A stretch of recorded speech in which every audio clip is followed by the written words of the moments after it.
I wanted to make a video today for my in-school learners that I will see tomorrow. I'm Miss Scholes, and I am so happy that you are going to be in my classroom. Right now, as far as I'm aware, we have 11 students for tomorrow, which gives us room to be more than 6 feet apart and to be very safe. And it also gives you a lot of time with me. I have taught second grade for 4 years. I taught fourth grade 1 year. I was a reading interventionist, a math interventionist, and a technology teacher. And I love second grade the most. You guys are awesome. My favorite little guy is Bob.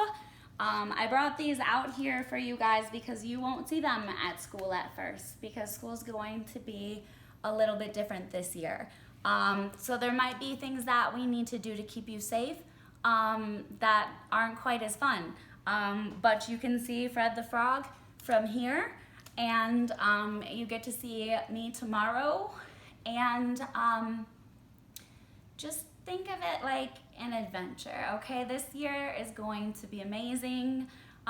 Because I am an interventionist, I have planned lessons differentiating or making the levels like very different for different kids, and also using what they love to teach, okay? So kids, if you love Minions, we'll make a story about Minions. If you love Ninja Turtles, we will make story problems for math involving Ninja Turtles. Anything that you're interested in, I am interested in, because I am interested in second graders and in teaching them to learn. So I'm very excited to see you tomorrow.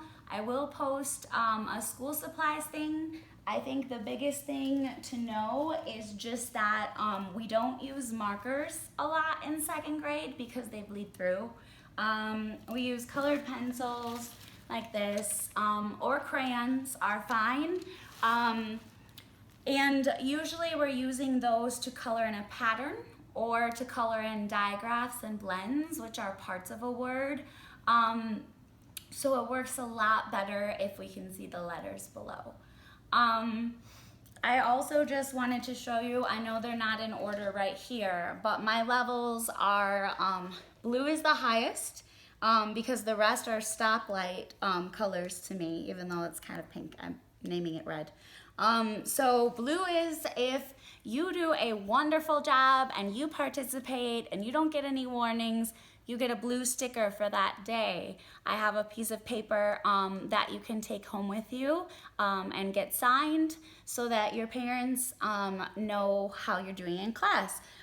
Green is maybe you had to have a warning, or maybe you weren't working the whole time, but you still overall did an amazing job and contributed to our classroom. So that's like the green is go. Yellow is if you had to have some more warnings and maybe didn't finish your work totally.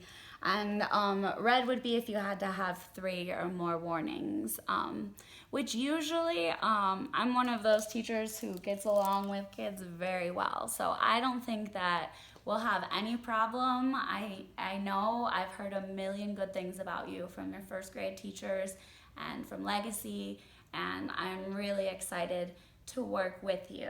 A few things that we are learning this year. First, I just wanted to show you some posters I had of fourth quarter last year, math standards. Some of these are things we're starting with. Some of these are things that we will get to, but one of them that's very important is using addition and subtraction. Here we did it within 100, but it does go up to 999. So 3-digit addition and subtraction with regrouping. When we get to that point, it will be very important that you have been using flashcards. So I buy a lot of flashcards every year. I give them away to students for free. If you need me to send some with your student, just have them let me know. They should know their addition and subtraction facts up to 20 right now. So if they don't, that's something that takes 3 minutes a day and will help your child be confident in math. It's worth it, trust me.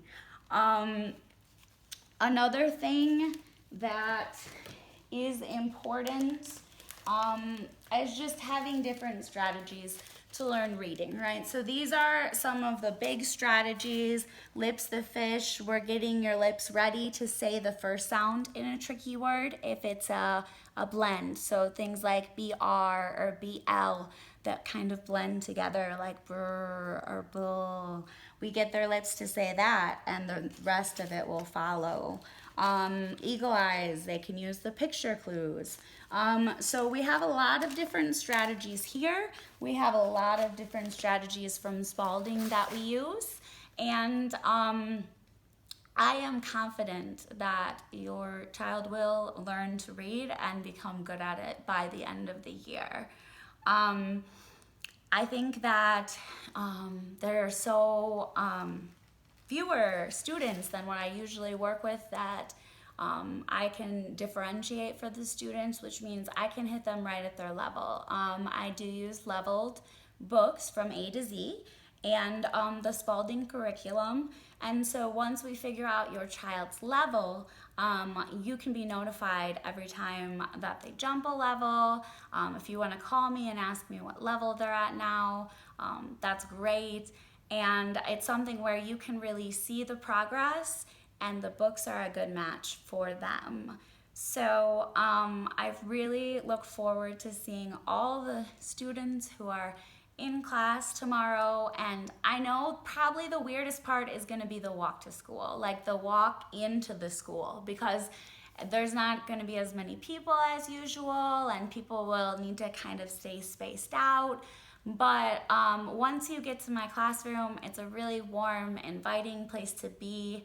I had 4 students in there last week, and they are also coming this week, and they want to meet you, play with you, help you, and I would love to do those things too. So I will see you tomorrow. I'm looking forward to it. Thanks. Have a great night.